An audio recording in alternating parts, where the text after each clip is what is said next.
Thanks, Kim. All right, well, I think let's go ahead and get started. Welcome to Department of Medicine Grand Rounds today, October the 11th. I'm actually really thrilled to introduce our speaker today, who's talking on a very timely and important topic. So Dr. Carrie Cwiak is the Chief of OBGYN for the Inpatient Service Line for Emory Healthcare, as well as at Emory University Hospital Midtown. She's Director of the Complex Family Planning Division and Fellowship within the Department of OBGYN. She grew up in San Diego, received her medical degree from St. Louis University School of Medicine, and completed residency in OBGYN at the University of Connecticut Health Center. She then completed her Complex Family Planning Fellowship, as well as her Master's in Public Health and Epidemiology here at Emory and at Rollins. She joined our faculty, where she has established Emory as a site for the Kenneth J. Ryan Residency Training Program, which trains residents in contraception and abortion. Clinically, she has helped build a robust complex family planning division in OBGYN inpatient service line, in which patients receive standardized quality care regardless of the clinical site. She's been active in training fellows, residents, and medical students, speaking and writing to educate trainees and providers, advocating for the people of Georgia, and collaborating in research in abortion, contraception, sexual and reproductive health, and general obstetrics and gynecology.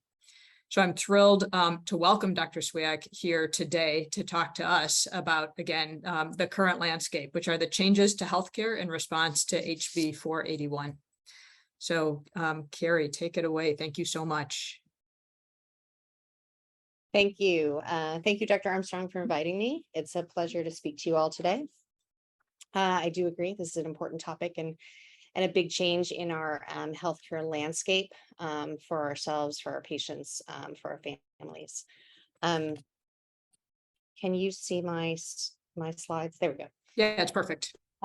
So in terms of disclosures, Emory University receives research funding for IUD clinical trials from a couple companies, and I receive royalties for contraceptive education from a couple entities. Don't know if it's really relevant to a lot of what I'm talking about today, but just in case I put this on there.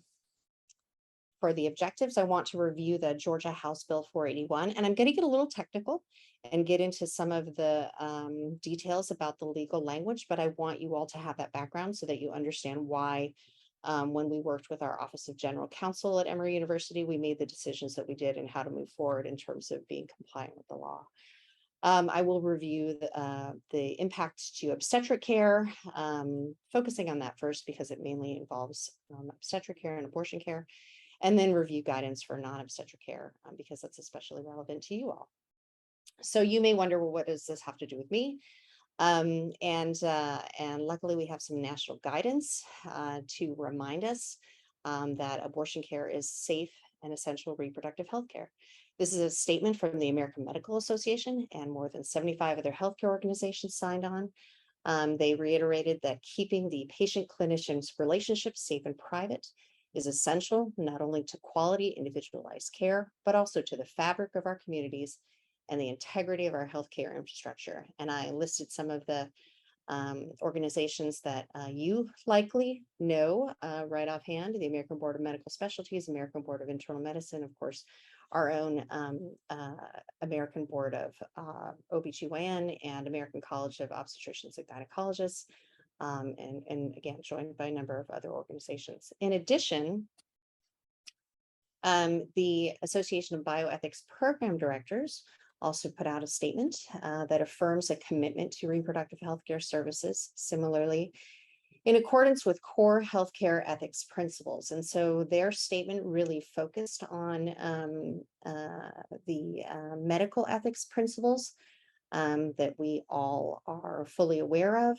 and took an oath based on, and that includes informed consent, medical standard of care, which specifically we are aware of the principles of beneficence and non-maleficence, respect for patient autonomy, justice, and specifically they address the duty to care for patient welfare through well-earned trusting relationships, just like the American Medical Association stated in their comment.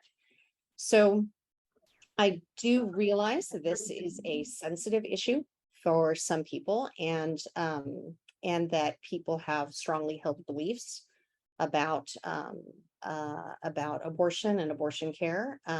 This is intended to provide you facts to help you determine how to move forward in a different legal landscape and legislative landscape, and really not intended to change anybody's mind about the facts that I'm going to present, or coerce anybody into participating in abortion care. It's really focusing on the patient and the doctor-patient relationship. I did want to tell you a story about a patient, one of the many patients that I've seen for complex abortion care. And this was a patient who presented to Grady Hospital. She had delivered by a vaginal delivery, seemingly uncomplicated pregnancy and vaginal delivery, and then developed peripartum cardiomyopathy, which is where, you know, she develops the cardiomyopathy in the pregnancy or postpartum period. And that's what happened for her. And she required medical therapy. At the time, had a significantly decreased ejection fraction, and worked with her cardiologist and her physicians to be treated. And then luckily she recovered, but she really didn't see the connection between that and future pregnancies. She figured, okay, I had this happen to my heart, and then I recovered from it, and didn't realize how it could recur. And so the next time she got pregnant, as she got further into her pregnancy, her heart started decompensating again, and her ejection fraction started dropping, and she became symptomatic. In fact, when she came in for her procedure with us, she was so short of breath, couldn't make it from the parking garage. So we provided her procedure, kept her overnight because of her symptoms and her need for monitoring. And she was able to go home seemingly without complications, or at least not direct complications from the D&E, from the abortion itself. And unfortunately, 6 months later, she decompensated again because of the stress that was placed on her heart, and ended up in the ICU, but unfortunately passed away. So pregnancy-associated death, because it was within the first year, certainly devastating to all of us who cared for her. And we thought that, you know, we had helped her through and to survive her pregnancy, but you can certainly see how pregnancy can impact your life during the pregnancy, but even afterwards. In terms of unintended pregnancy, I wanted to put some facts here because I think there are often misconceptions about how common unintended pregnancy occurs, and how common abortion is chosen by people. 45% of all pregnancies in the United States are unintended, and about half are among people already using contraception. So they're trying to prevent pregnancy. As you can see here, the rate generally decreases with age. So the highest proportion, if you think about of all the people that are sexually active in this age group, or in each age group, the highest proportion is among women aged 15 to 19. Now, one of the things to remember is that in this talk, that if I use the phrase woman or women, I'm really referring to a study and how they've defined it specifically, how the laws defined it specifically. But we all recognize that there's gender inclusivity in our care, luckily, and that we have our trans male patients, our non-binary, our queer patients that choose to be pregnant as well. So I'll try to be as inclusive as possible in my other language when I can.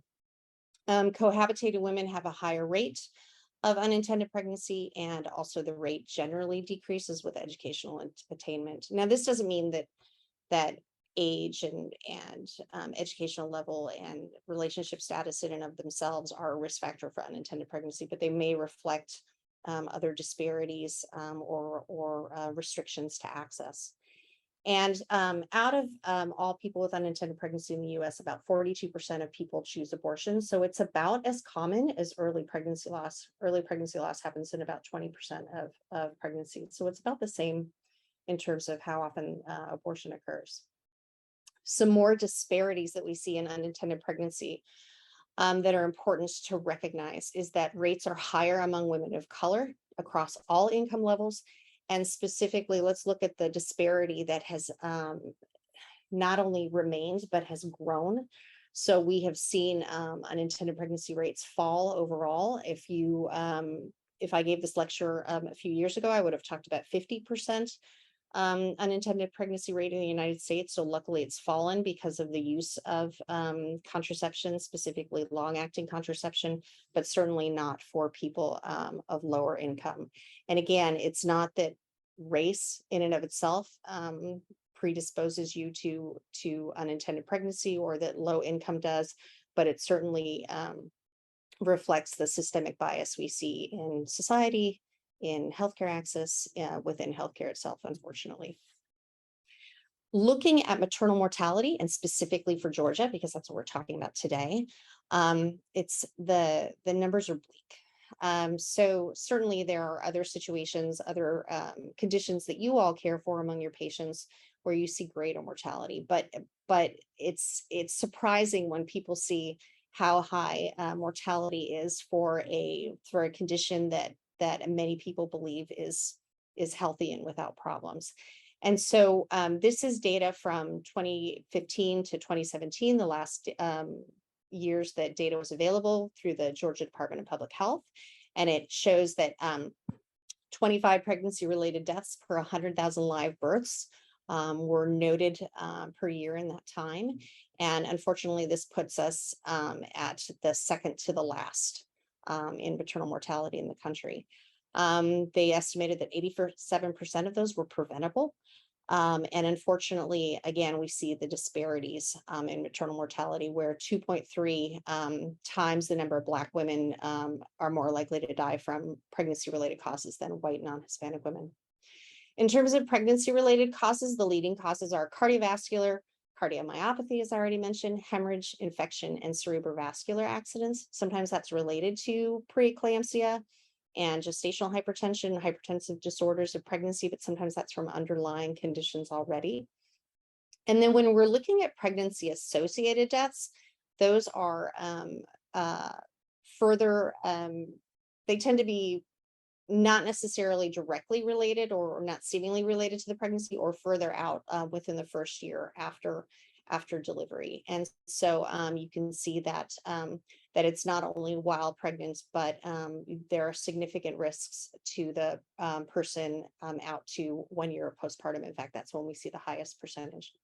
And then this shows you just the leading causes of death that are pregnancy associated but not related: motor vehicle accident, drug toxicity, homicide, cancer, and cardiovascular disease. In terms of abortion access and safety, if we're looking at US statistics, this really means that a person is 23 times more likely, and actually in Georgia, 25 times more likely to die due to pregnancy complications than due to abortion. So this shows you the relative safety of abortion, because the mortality rate from abortion is 1 per 100,000. The estimate is that if all abortions in the United States were stopped, 21% more people would die from pregnancy complications. And again, looking at disparities, 33% more non-Hispanic Black people would die. There are also negative social outcomes associated with lack of access to abortion, besides the adverse health outcomes. These are more likely for people that are denied a wanted abortion, including physical violence from the partner involved in the pregnancy, the person or their family falling below the federal poverty level, or the children that the pregnant person already has failing to achieve developmental milestones. Having already a family or being in a relationship often enters into the reason why people do choose abortion, and it reflects the complexity of their thought process as they're making that decision. So the current state is that as of July of this year, Georgia House Bill 481 took effect, which outlaws abortion after fetal cardiac activity is detected, with the following exceptions. If a physician determines in reasonable medical judgment that a medical emergency exists, or they determine in reasonable medical judgment that the pregnancy is medically futile, so that's really an anomaly that is incapable of sustaining life after birth, like fetal anencephaly, or the pregnancy is a result of rape or incest in which an official police report has been filed. Now, this is, of course, rather unfortunate, because the number of assaults in which a police report is actually filed is low, but nevertheless, this is the stipulation in the law. And I wanted to put the information here about the gestational age. This also applies to this last exception. If the probable gestational age is 22 weeks or less from last menstrual period, then it falls under this last exception. Some of you may be familiar with the previous law that was on the Georgia books, and they often talk about it as the 20-week ban. Well, that's because we have to remember that the language used in this legislature is non-medical, because it's not a medically based piece of legislature. And so they talk about 20 weeks post-fertilization. We know that physicians never date pregnancies that way, but that equals 22 weeks last menstrual period. So if there's ever any confusion about that, that's often where it stems from the legislature. So specific language in HB481. No abortion is authorized if an unborn child has been determined to have a detectable human heartbeat. And again, here I'm specifically using the language that they use in the legislation. So abortion is using, prescribing, or administering any instrument, substance, device, or other means with the purpose to terminate a pregnancy with knowledge that termination will cause the death of an embryo or fetus. And again, this is their language. They determine, or they define unborn child as a member of the species Homo sapiens at any stage of development in the womb. And then they talk about a detectable human heartbeat, but we know that that's actually embryonic or fetal cardiac activity at the time that they're talking about, when it is first detectable.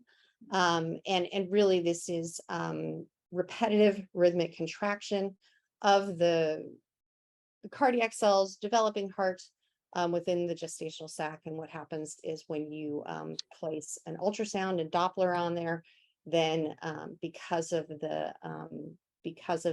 signal, the ultrasound makes a sound wave that's corresponding, and so it sounds like a heartbeat. The legislation notes that this could be present as early as 6 weeks, and this is common knowledge, and so this is why you will often see this bill talked about as the heartbeat bill or the 6-week ban, because it often is equated with those same things. So because of this language, we recognize that this legislature is meant to purposely target abortion and not other means of care that is provided during while a patient is pregnant. It also refers to pregnancies in the womb. Again, non-medical language, but in the uterus. So it means that we can still provide ectopic treatment for ectopic pregnancy.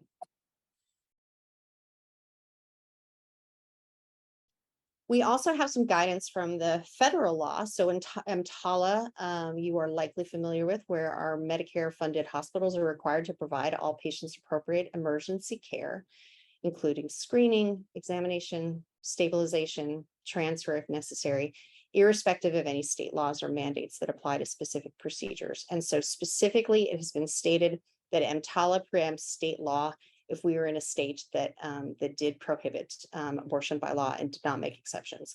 Of course, in our situation, Georgia does make exceptions for medical emergency.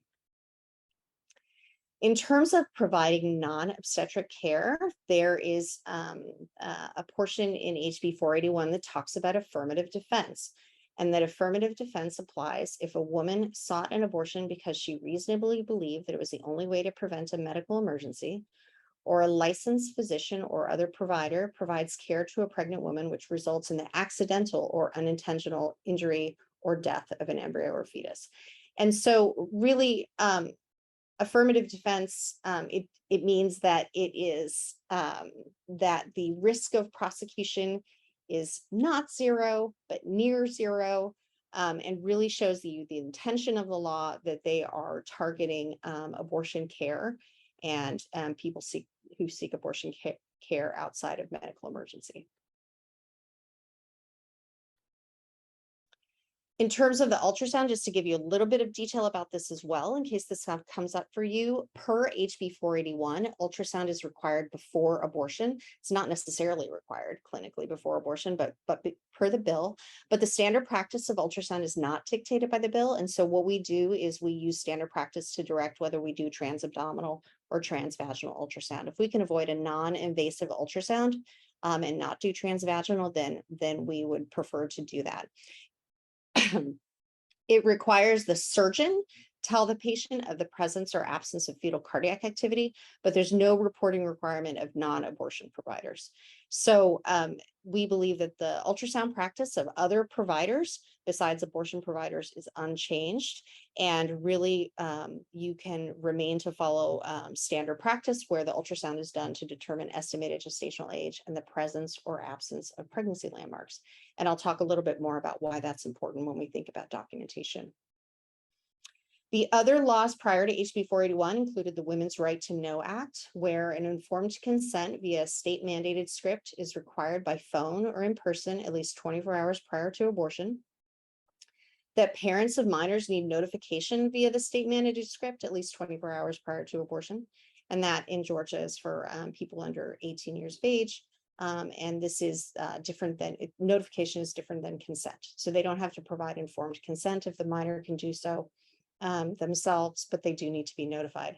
And that patients must be offered the opportunity to view the ultrasound and hear the fetal cardiac activity if present and possible to hear. And that makes sense because we do that with other tests and images as well, right? Show people what their results are. So in terms of the services that we provide, we are going to see no change in the management, or we hope to see no change in the management of emergent care, early abortion before detectable cardiac activity. So our department still provides that. Pregnancy loss without detectable cardiac activity. So even if she had cardiac activity at one point, and then we notice a fetal demise later on, past 6 weeks, we can provide care for that pregnancy loss. As I mentioned, ectopic pregnancy out of unknown location, briefly, that is where you don't have a clear-cut view of where the pregnancy is because it's so early, and therefore there's no fetal cardiac activity, and therefore we can provide early abortion or care for her if she requires it. Post-abortion complications is also not impacted by this bill, and there's no mandatory reporting for providers. So if your patient discloses to you that they sought care outside of the state or decided to use self-managed abortion, if that's not something that is relevant to the care that you're providing for her, you don't need to report it. It doesn't impact diagnostic imaging, as I mentioned before. So if she needs a CT scan to rule out appendicitis, certainly proceed with the care that she needs. It doesn't impact non-obstetric care or medication for pregnant people. So methotrexate for rheumatoid arthritis, other, screening for pregnancy before chemotherapy, for Accutane use. And I'll talk specifically about screening for pregnancy, but it shouldn't impact non-obstetric care care for non-pregnant people or non-obstetric care for pregnant people. It shouldn't impact, it doesn't impact pregnancy options counseling. There's no gag rule in this legislation. So therefore you can provide factual information about abortion. It doesn't impact contraception or emergency contraception because those are not abortive methods. It doesn't impact in vitro fertilization because that's not in the uterus, and it doesn't impact egg freezing because that's not, that's before pregnancy occurs. So what can you do? You can start proactive conversations if you're not having them already. Hopefully you are, but you can start them with your patients about their reproductive health plan. I know that we're always asked to do, so many things in the short amount of time that we have with a patient, but there is one key question. It's a national initiative that you can look to for assistance, and it really is certainly asking this one question. And it's very patient-centered. It's really asking her what her plans are. Would you like to become pregnant in the next year? And then you could determine whether she is trying to become pregnant. If she already has some chronic medical conditions, perhaps she needs a preconception visit. Perhaps she just needs preventive care to make sure she's up to date with her vaccines and exercising and not anemic. but perhaps she is looking to space her pregnancies or prevent pregnancy and therefore needs contraceptive care as well. So in terms of screening for pregnancy, if you utilize a pregnancy checklist, it's actually more sensitive than just doing routine urine pregnancy testing on everyone. And these are some of the questions that you can look at to really rule out pregnancy among your patients. So did your patient have a baby less than 6 months ago? Are they fully or nearly fully breastfeeding? And if they had no menstrual period since then the chance of pregnancy is less than 2%. Have they abstained from sexual intercourse since their last menstrual period or delivery? Have they had a baby in the last 4 weeks? Very low chance of even ovulation during that time. Did your last menstrual period start within the past 7 days? Again, very little chance of ovulation to happen within the past 7 days, or if the LMP was in the past 7 days. If they've had a miscarriage or abortion in the past 7 days, or if they're using reliable contraceptive method consistently and correctly. So for instance, when my patients come back for their next depot shot, if they're on time for their depot shot, they're not getting a pregnancy test every single time. It's just it's unnecessary as a barrier. But if they don't answer yes to all of those questions, and you can't be reasonably sure she's not pregnant, then you could rule out pregnancy potentially with a urine pregnancy test. The highly sensitive urine pregnancy test that we utilize within Emory Healthcare, just like in most institutions, are as sensitive as serum pregnancy tests. But remember that that beta HCG is only going to show up reliably within the first 14 days after the last menstrual period. So, or after conception. So again, making sure that you can really screen pregnancy with the clinical checklist as well as the urine pregnancy test when you need it is key. So thinking about contraceptive counseling, if she wants to have that, I think it's really important to mention a patient-centered focus on contraceptive counseling. And that's because I know that people are concerned and they're worried. They're worried about the restrictive law. They want to tell people about the restrictive law. Certainly it's important to do so because unfortunately not even all of our patients are aware of this restrictive legislation. But it's really important that we provide them the information and empower them to make their own decision. And so patient-centered counseling promotes patient autonomy, but at the same time allows us to increase their awareness and potentially increase use of highly effective methods. And so looking at those both together is what brings us to shared decision-making rather than telling people what they should do in a particular situation and directing them to a particular method.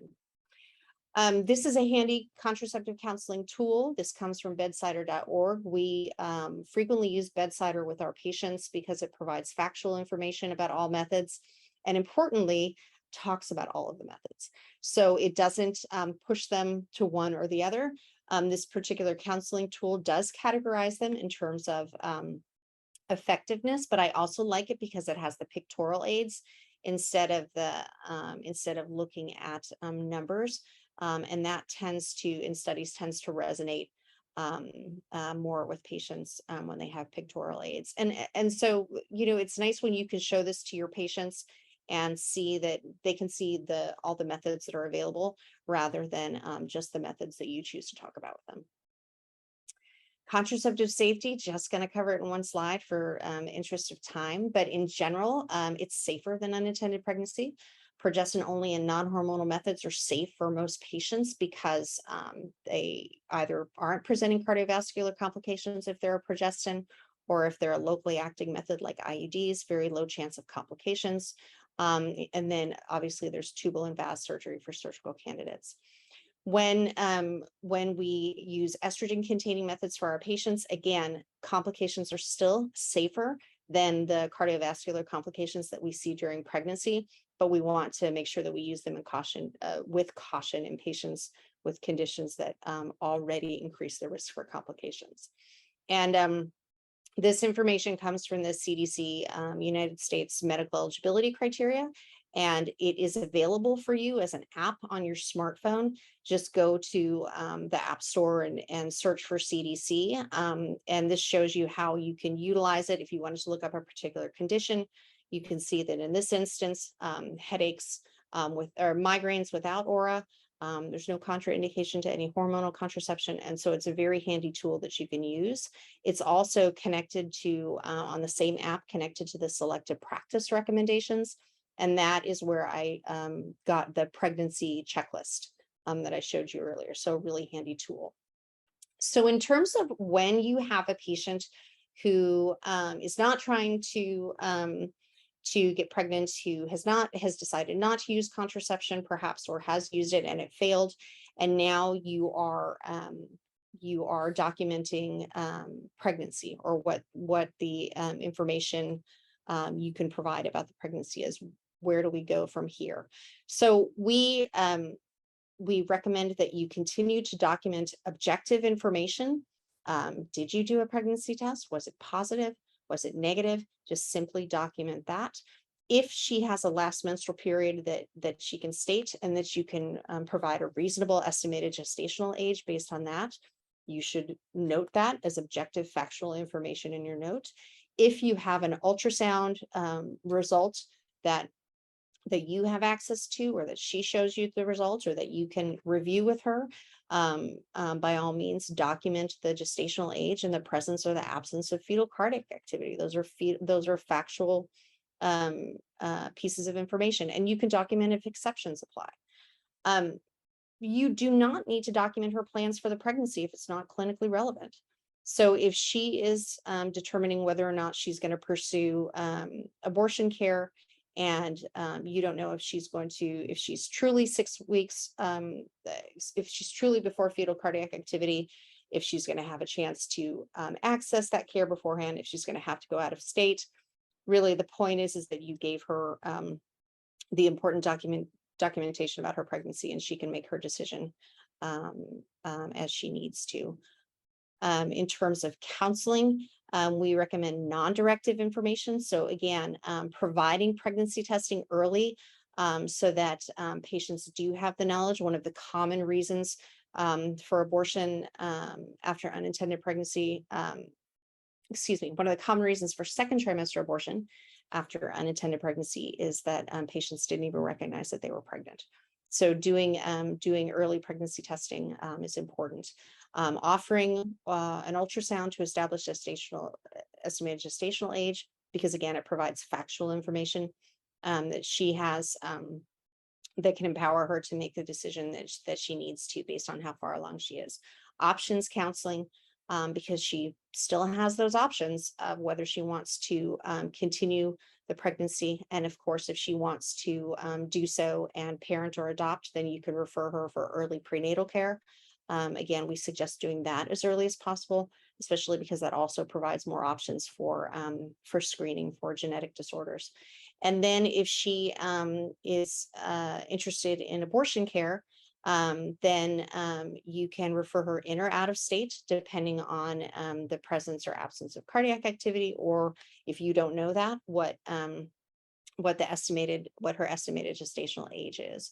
As I mentioned, we can provide very early pregnancy. We don't have to wait to an arbitrary 3, 4, 5.5 weeks before we provide safe medication or surgical abortion. And we do this within the Emory Family Planning Division.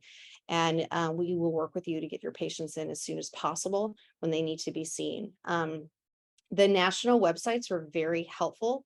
Abortion provider, I Need an A, Planned Parenthood, and they're very user friendly, where you can put in your last menstrual period. It'll calculate your gestational age, and you put in your zip code, and it can tell you where the resources are that are closest to you, where you can actually be seen and receive care according to your gestational age. And so those national websites are ways for you to offer non-directive referrals.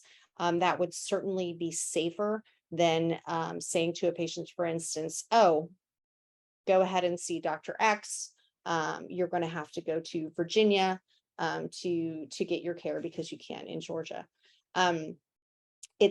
it's hard to say if people are going to, if anyone's going to pursue prosecution for people that are providing active referrals, but it's just best to stay in a non-directive place where you give them the information that they need, but not point them to anything in particular. And again, if you think that there is that a patient is within the limit of the law or has a legal exception, like I said, certainly refer them to us. We are complying with the law, and we will continue to do so regardless of referrals. In terms of training and research, it's important to know that our didactic education and simulation will continue. We will continue to provide abortion for early pregnancy and legal exceptions, as I mentioned. And so this just means that unfortunately cases after 6 weeks will be limited. And so there will be less opportunity in that situation for training for our students and our residents and our fellows. But our care for early pregnancy loss will continue. And luckily, this uses the same medication and surgical techniques. So we can still teach our learners these important techniques of using mifepristone and misoprostol, providing DNC or D&E when we care for our patients with early pregnancy loss. And our abortion research will continue. Our recruitment will be limited, of course, if we have more people that are seeking to go out of care, out of state for care or self-managed care. But as an alternative, we will increase our efforts for surveillance of morbidity and mortality. The latest manuscript that we are submitting in collaboration with researchers at the School of Public Health is to look at the state data that has been presented in the past and the gestational ages that in which people have presented in the past and received abortion, and then look at what the estimate would be of how many people would have to be turned away. And under the under House Bill 481, unfortunately, if the patterns stay the same in terms of gestational age, then only about 12% of our patients in Georgia that were previously able to pursue abortion care would be able to get that. And of course, the same disparities are seen in terms of people of color, people of low income, and younger age. So in summary, it's important to provide factual information, objective information, dispel misinformation, provide emergent and non-obstetric care. It is important that we remain compliant with the law, but not confuse the restrictions that it does have and make it into more than it is. Start proactive conversations with your patients so that you can refer them early for care so that they have all the options available to them,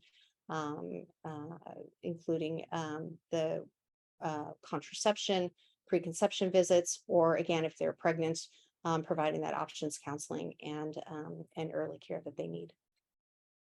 And I will open it up for questions.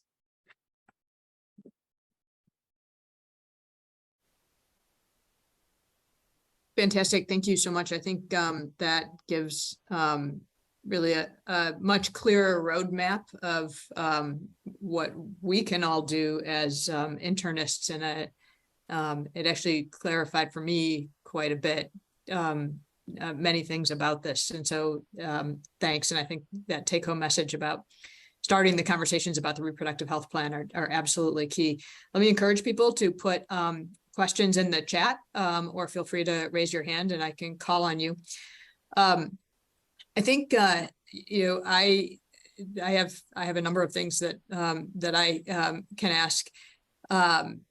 One of the things that, again, you make it very clear where the limits of this law are and what things can still occur. I think, I'm an HIV care provider, and I think, one of the concerns that we all have is also, will the public's perception of this or the woman's perception of this increase or decrease HIV testing, STI testing, other sorts of ways that people seek care because of concerns about what care they can receive. And do you see, whether or not that's restricted by the law, do you see challenges based on public perception and so on? That's interesting. I haven't thought specifically of the impact on STI and HIV testing.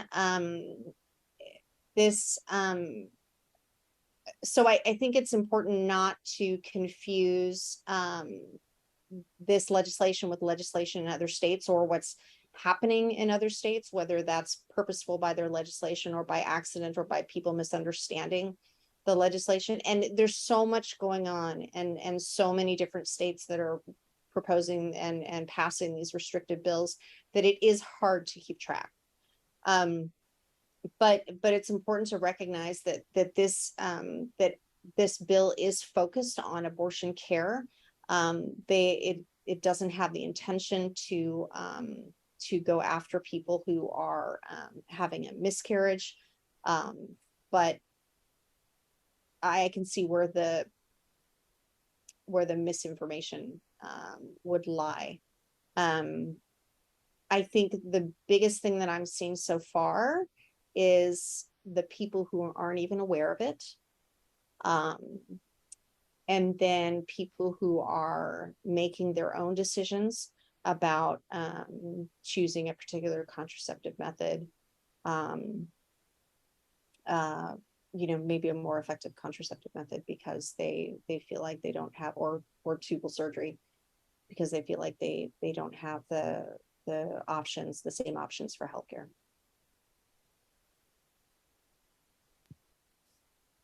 Thanks. Practical question in the chat. What telephone number do we use for referral to the family planning clinic? So our department number is 404-778-3401. I should have put that on my slides. 3401. There you go. 3401. Yeah, when you call that number, it really connects you to all of our specialists, all of our divisions within our department. And so all your patient needs to do is ask for a family planning consult. If you want to get your patient in as soon as possible, just call the family planning physician or call. We're on 24/7. Our schedule is in EH Connect. And so our fellows and our faculty both take call. So you could just call whoever's on call and ask the question about how to get your patient seen or how to get them complex contraception. We know when they have a high risk condition, or, if you have questions specifically about the bill and how it relates to their care. And I appreciate you guys must have really had to step up service because of the time constraints that this introduces. Ted Johnson is asking a question similar to a question I was going to ask as well. So it's this question to me of legislating healthcare. And he's asking specifically, do you have a sense of what bills might be proposed in the next legislative session in Georgia? But then if you could actually roll your answer also into sort of the precedent here about legislating healthcare. Again, very interesting. You're showing the language that's used in this bill being so non-medical or not medically informed, for example. Well, that's a relatively easy question because our governor currently has already stated what his intentions are. He intends to move forward with legislation banning contraception if that's acceptable to the rest of the legislators. And so if that's not enough to scare the pants off of you, I don't know what is. But that's what we're going to see next. Interestingly, this House bill also has a lot of personhood language. So we're going to see potentially some implementation of that in terms of the Georgia tax code and how it impacts addressing child support and things like that. So it'll be interesting to see what the new landscape is. But yeah, that's the next thing that's coming. Do you have a sense of if there is broad support for the governor's proposal there? So let me tell you a little story. So when House Bill 481 came up, there were people who were, we have a rich history of reproductive justice, of reproductive advocacy in Atlanta. So there are a lot of organizations that are working to try to fight these restrictive bills and to try to promote bills that promote healthcare, that promote, strength of the family, health of women and their families. And so there were people that were well aware of that bill being proposed and what danger it presented. And we tried to be as communicative as possible. And everyone thought, it's too wild. It's too far afield. It's not going to pass. It's not going to go anywhere. And then what happened is it did. So, and it even surprised people that, frankly, people that voted for it, that in the House or the Senate, thinking that, okay, well, I'll do this to, appease my constituents, but it's not going to pass and go anywhere. So the important thing is to stay vigilant, and no matter how far afield, how far away from public health and healthcare and medical ethics it seems, if we don't do anything about this, these bills will pass. So I'm definitely fearful that will happen. And thanks, Shub, for putting in the register to vote link, since today's the last day to register to vote. We've got a couple more questions I want to get your way, but is there, for those on the call who are interested in advocacy around this, are there groups that you sort of recommend engaging with? Yeah, so some of the longstanding advocacy groups, Feminist Women's Health Center, Planned Parenthood, have clinical branches as well as advocacy branches, and so they can work with you. They have lobby days, and they have outreach programs that you can work with. ARC Southeast, ARC Southeast is a fund that provides funds for people receiving abortion care, including those that need to travel out of state. And so you could connect with them. Being a member of an organization like Sister Song, that really came out of the movement, the reproductive justice movement, and was born out of that movement, would be another way to be an advocate. The ACLU, supporting them, because they're the ones that are actively fighting, the ACLU and Center for Reproductive Rights, actively fighting this legislation in the state with us, and doing so also around the country. So I would think about, if you can support them, or again, if you want to volunteer with some of those organizations. I would really encourage you to think about, certainly people can have their own initiatives. We've had some great initiatives that have come up from the medical students who've been active and really have been very important and very valuable, because it shows their unique perspective. And it's important to show that unique perspective as healthcare providers. But in terms of, volunteering and funding initiatives, really look to the people that are already doing this work and have done it for years, before you try to recreate the wheel. And Grady, Resident Room, I'm getting to your very important question, but I want to hit this one first. I think having these conversations is challenging, and I really appreciate the information and factual basis of the talk you just gave. It's hard to give these talks because people obviously have strong views about this topic, and you may be talking to people who have different views than your own personal views, or vice versa. So have you found certain language to be more effective and less polarizing? We want, our learners, our patients, our colleagues to feel safe in these environments, psychologically safe. And so do you have advice? Yeah, that's a really good question. And we've done some research in this area, trying to use that approach to find common ground in our conversations about abortion. And it really is key to make sure that it's not a polarizing issue, because the majority of people do not feel polarized about this, do not feel like it's a black and white issue.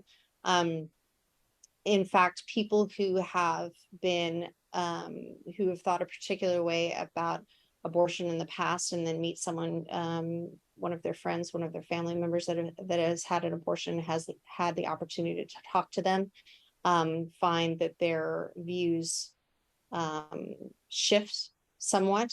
It doesn't mean that they change what they themselves want to do. It's not about that at all, but they recognize that people have certain circumstances in their life where they may choose this.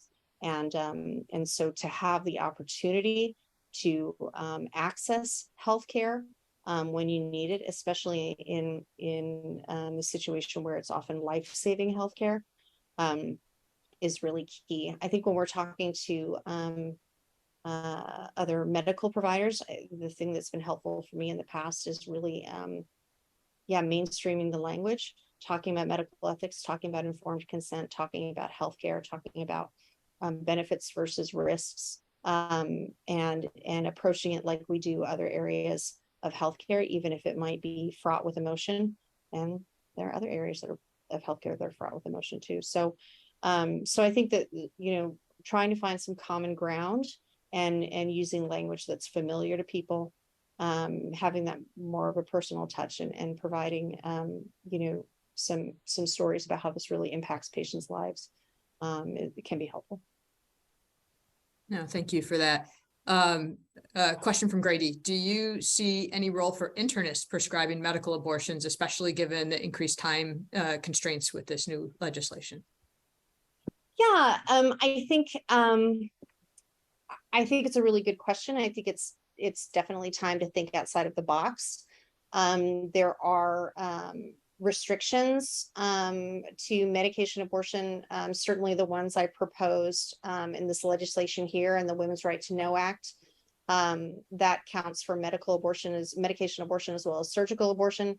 There's the REMS policy that states that you essentially have to sign an agreement ahead of time with the manufacturer, or someone in your practice does. So there's certain things that you do need to follow in order to provide it. And if you have someone within your practice that has the capacity to assure that all those ducks are in a row, then certainly, yeah, it's something that you can do to provide additional access to your patients. It's probably not, in this type of atmosphere, it's probably not the thing that you're going to be able to keep track of all the things you need to do if you're going to be doing it very infrequently.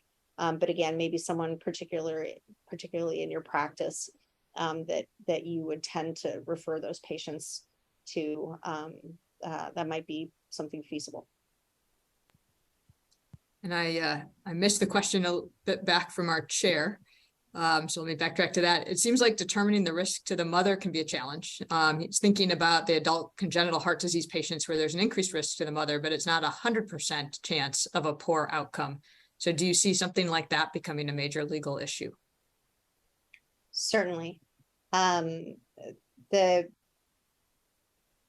the first two exceptions that I mentioned, the medical emergency and the medical futility, there's no list that's provided in the legislation. There's no specific parameters of this is what we're going to consider an exception. This is what we're not going to consider an exception.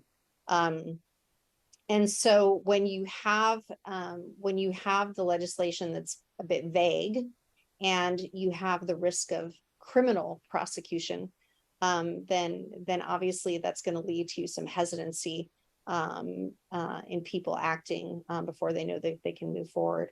I think that we've already seen some instances where this has been really straightforward, both for the medical futility, as I mentioned, with fetal anencephaly. For the medical emergency, we had a patient with low-lying placenta that started hemorrhaging.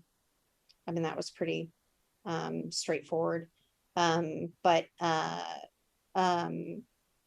I think it's just going to take some time as we start thinking through these things. I think the more that we can create a consensus among OBGYNs and our maternal fetal medicine specialists, the more that will help as well.